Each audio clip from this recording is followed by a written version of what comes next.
Баршаңызға сәлем. Бүгін біз сіздермен палау пісіреміз. Ол үшін бізге осындай ет керек болады. Менде свежий қойдың еті. Мен сәбіз бен пиязды уже ашып қойдым. Сәбізімді жартылай турап бастадым.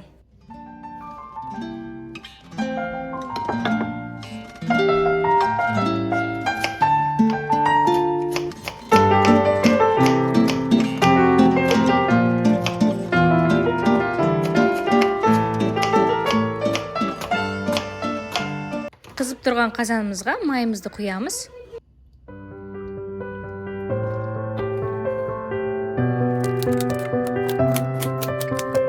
Қызып тұрған майымызға пиязымызды саламыз. Пиязымыз қуырылғанша біз күрішімізді дайындап жуып аламыз.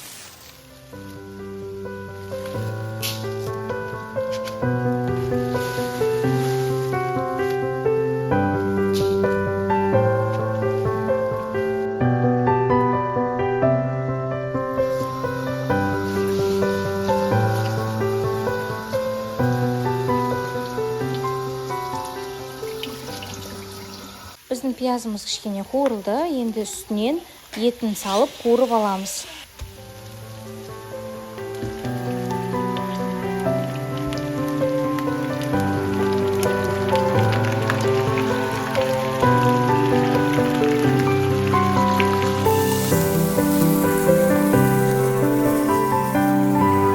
Етіміз қуырылғанша чесногымызды жуып аламыз.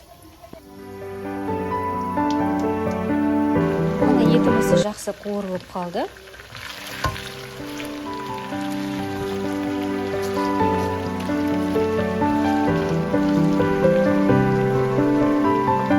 Үстінен сәбізімізді салып, ары қарай қуырамыз.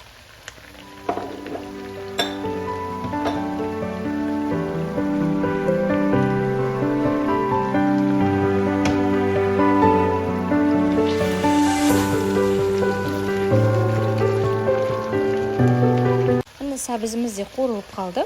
Мен 3 пияла күріш басайын деп жатырмын. Сондықтан әзірге 4 толмаған пияла қайнаған су қосамын.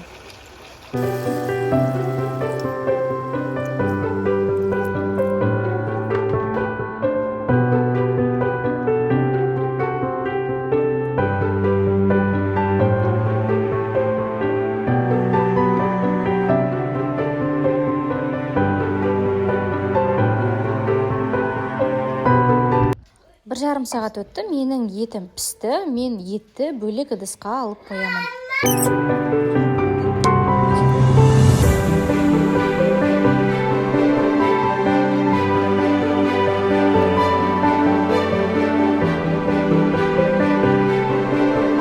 Мен палауға приправа для плова деген кішкене приправамды қосамын. Сосын кішкене ғана зирамды қосамын. Сосын кішкене ғана кориандр қосамын. Ол дәмін өзгеше қылады. Және тұзды да қосуды ұмытып кетпеңіздер. Енді үстінен күрішімізді саламыз. Және оны тегіс істейміз.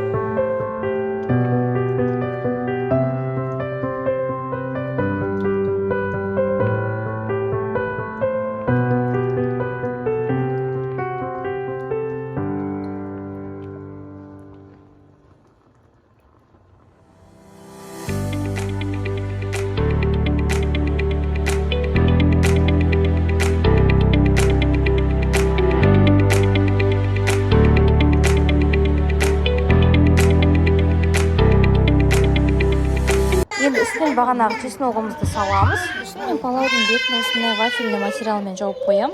Сол кезде жақсы піседі деп айтады. Енді баяу отта 1-20 минуттай пісіреміз.